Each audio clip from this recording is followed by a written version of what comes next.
प्रिय विद्यार्थियों, आज हम सर्वनाम के रूपों के बारे में पढ़ेंगे। पहली वीडियो में हमने सर्वनाम के भेदों के बारे में पढ़ा था। सर्वनाम के 6 भेद होते हैं। आइए जानते हैं सर्वनाम के रूपों के बारे में। सर्वनाम के रूप: विभक्ति चिन्ह ने, को, से आदि जोड़ने पर सर्वनाम शब्दों के रूप प्रायः बदल जाते हैं। विभक्ति चिन्ह क्या होते हैं? कारक चिन्ह जो होते हैं उन्हें ही विभक्ति चिन्ह कहा जाता है। अब देखिए किस प्रकार से विभक्ति चिन्ह लगाने से हमारे सर्वनाम शब्दों के जो रूप हैं वो बदल जाते हैं। जैसे सर्वनाम मैं में जब हमने ने विभक्ति जोड़ा तो मैं से क्या बन गया? मैंने। को विभक्ति जोड़ने पर मुझको, से विभक्ति जोड़ने पर मुझसे, के लिए विभक्ति जोड़ने पर मेरे लिए, का, के, की विभक्ति जोड़ने पर मेरा, मेरी, मेरे। सर्वनाम के जो रूप हैं वो परिवर्तित हो गए। इसी प्रकार आगे देखेंगे हम, हमने, हमको, हमसे, हमारे लिए, हमारा, हमारी, हमारे, तू, तुम्हें, तुम्हारा, तुमने, तेरे लिए आदि।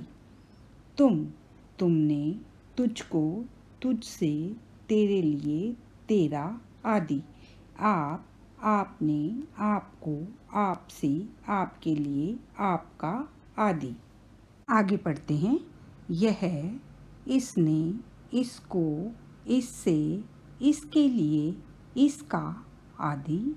वह, उसने, उसको, उससे, उसके लिए, उसका आदि। ये, इन्होंने, इनको, इनसे, इनके लिए, इनका आदि। वे, उन्होंने, उनको, उनसे, उनके लिए, उनका आदि। कौन, यहाँ पर कौन अब एक वचन में किस प्रकार परिवर्तित होता है?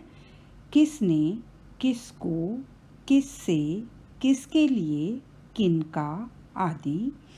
कौन बहुवचन में किस प्रकार परिवर्तित होता है?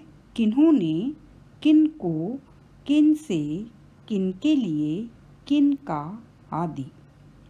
जो एक वचन में किस प्रकार परिवर्तित होता है?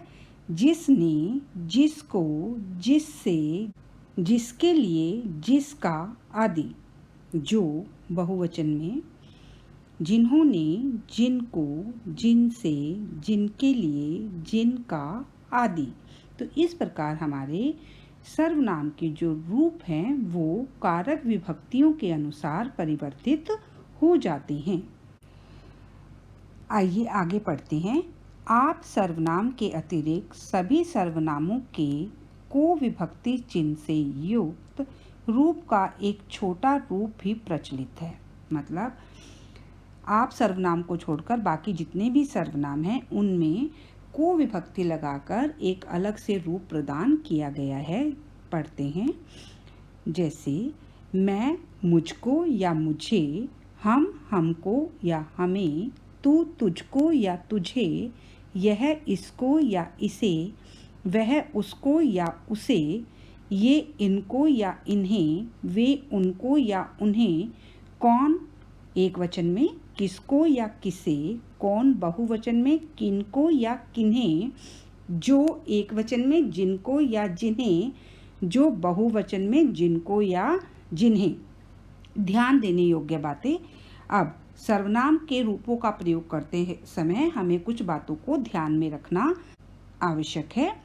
इन सर्वनामों के लिए मेरे को, हमारे को, तेरे को रूप अशुद्ध है। मतलब सर्वनामों में जब हम मेरे को, हमारे को, तेरे को आदि रूप का प्रयोग करते हैं तो वे अशुद्ध माने जाते हैं। इससे, उससे और इसे, उसे के अंतर को समझें। इसे, उसे सर्वनाम के को रूप हैं। मतलब इसे, उसे जब हम सर्वनाम का प्रयोग करते हैं तो वो को रूप में आते हैं। नंबर 3, व्यक्ति से मिलना, पूछना, कहना, क्रियाओं वाले वाक्यों में से विभक्ति का प्रयोग किया जाता है। मतलब जब हम क्रियाओं वाले वाक्यों का प्रयोग करते हैं तो उसमें से विभक्ति का प्रयोग किया जाता है। तो ये थे सर्वनाम के परिवर्तित रूप। धन्यवाद विद्यार्थियों।